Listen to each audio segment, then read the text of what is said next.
श्री लाल बहादुर जी को विधानसभा 252 मंझनपुर से एक बार फिर से विधायक बनाना है, भारी मतों से विजयी बनाना है। मैं आपका भाई, आपका बेटा अवधी भोजपुरी गायक विकास पांडे बड़े भैया ठाकुर अकबर सिंह के सौजन्य से सुनिए एक प्यारा सा गीत। मोदी योगी जिंदाबाद जिंदाबाद जिंदाबाद, मोदी योगी जिंदाबाद जिंदाबाद जिंदाबाद, लाल बहादुर जिंदाबाद जिंदाबाद जिंदाबाद, लाल बहादुर जिंदाबाद जिंदाबाद जिंदाबाद, ठाकुर अकबर जिंदाबाद जिंदाबाद जिंदाबाद, ठाकुर अकबर जिंदाबाद जिंदाबाद जिंदाबाद। लाल बहादुर को फिर से जिताएंगे, अपना विधायक बनाएंगे। लाल बहादुर को फिर से जिताएंगे, अपना विधायक बनाएंगे। विरोधी खड़े पछताएंगे, कोई नजर नहीं आएंगे। विरोधी खड़े पछताएंगे, कोई नजर नहीं आएंगे। सब हावे भैया के साथे हो, लागे तिलक फिर माथे हो। सब हावे भैया के साथे हो, लागे तिलक फिर माथे हो। साथ भैया का मिलके निभाएंगे, फिर अपना विधायक बनाएंगे। साथ भैया का मिलके निभाएंगे, फिर अपना विधायक बनाएंगे। पूरे मंझनपुर ने फिर ठाना है, लाल बहादुर को फिर से जिताना है। पूरे मंझनपुर ने फिर ठाना है, लाल बहादुर को फिर से जिताना है। हमारा नेता कैसा हो, लाल बहादुर जैसा हो। हमारा नेता कैसा हो, लाल बहादुर जैसा हो। हमारा नेता कैसा हो, लाल बहादुर जैसा हो। हमारा नेता कैसा हो, लाल बहादुर जैसा हो। जन जन का ये नारा है, लाल बहादुर हमारा है। जन जन का ये नारा है, लाल बहादुर हमारा है। जन जन का ये नारा है, लाल बहादुर हमारा है। केहू लेना ही पाई टक्कर हो, भले कितनो लगाई चक्कर हो।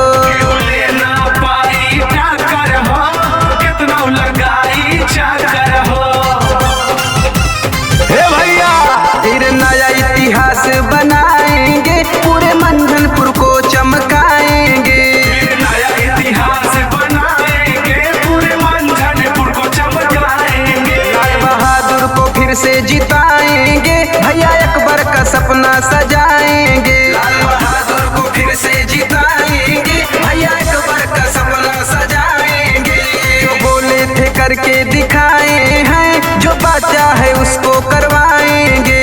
जो बोले थे करके दिखाए हैं, जो बाचा था उसको करवाएंगे। जो बोले थे करके दिखाए हैं, जो बाचा है उसको करवाएंगे। लाल बहादुर को फिर से जिताएंगे, फिर अपना विधायक बनाएंगे। लाल बहादुर को फिर से जिताएंगे, फिर अपना विधायक बनाएंगे।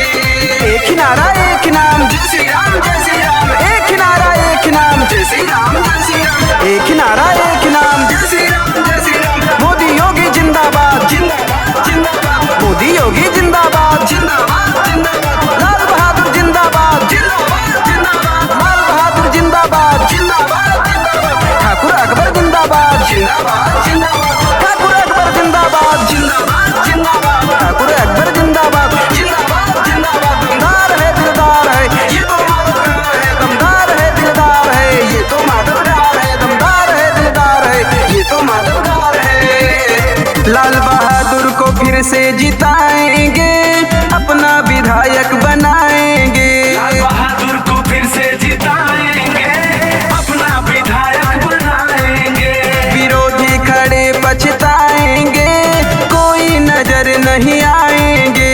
विरोधी खड़े पछताएंगे, कोई नजर नहीं आएंगे। सब हावे भैया के साथे हो, लागे तिलक फिर माथे हो। सब हावे भैया के साथे हो, लागे तिलक फिर माथे हो। साथ भैया का मिलके निभाएंगे, फिर अपना विधायक बनाएंगे। साथ भैया का मिलके निभाएंगे, फिर अपना विधायक बनाएंगे। पूरे मंझनपुर ने फिर ठाना है, लाल बहादुर को फिर से जिता